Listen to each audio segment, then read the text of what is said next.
அதனால முருகனுடைய அருளால கந்தர் அனுபூதிங்கிற மகா மந்திரத்தை கொடுத்தார். கந்தர் அனுபூதி எங்கெல்லாம் பாடப்படுகிறதோ அங்கெல்லாம் முருகப்பெருமான் நிற்பார். முருகப்பெருமானுக்கு இப்பொழுது கந்தர் அனுபூதி பாடி அபிஷேகம் பண்ண போறோம். அத்தனை பேரும் சேர்ந்து முருகா முருகான்னு ஓதுவார் பெருமக்களோடு சேர்ந்து நீங்களும் பாடணும். என்ன சொல்லணும்? என்னன்னு சொல்லணும்?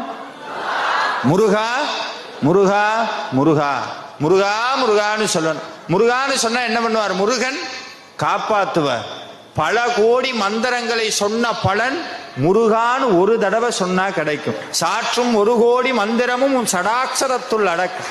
சாமி சொன்னார், முருகா முருகான்னு யார் மனசுருகி கூப்பிடுறாங்களோ முருகப்பெருமான் ஓடி வந்துருவாரா. முருகா பரமா உயிர்கா என ஓத அருள்வாயே. ஒருத்தன் போய் கேட்டான், சாமி எனக்கு கடவுளை காட்டுங்க. ஏன் கடவுள் என் கண்ணுக்கு தெரிய மாட்டார்? குரு நேரம் ஆத்து கூட்டு போனார். தலையை பிடிச்சார், ஆத்துக்குள்ள முக்கி விட்டார். ஐயோ ஐயோ ஐயோ ஐயோன்னு கத்தனான், தூக்கவே மாட்டார். மூச்சு வாங்க முடியல. இப்படி தூக்கி இப்படி தூக்குனார். என்னாச்சு?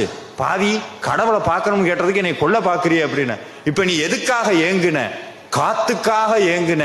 எப்போ காத்துக்காக எப்படி இப்படி ஏங்குனியோ அதே மாதிரி கடவுளுக்காக நீ ஏங்குனீனா கடவுள் முன்னாடி வந்து நிப்பாருன்னார்.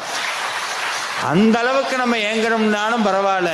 உங்க மனசுல இருக்கிற கவலைகள் எல்லாம் தூக்கி அந்த பக்கம் வச்சுவிட்டு முருகனை மனசார நினைச்சு முருகா முருகா முருகா முருகான்னு முருகனையே நினைச்சு பாடுங்க. முருகப்பெருமான் உங்கள் முன்னாடி வந்து நிற்பான். வெற்றிவே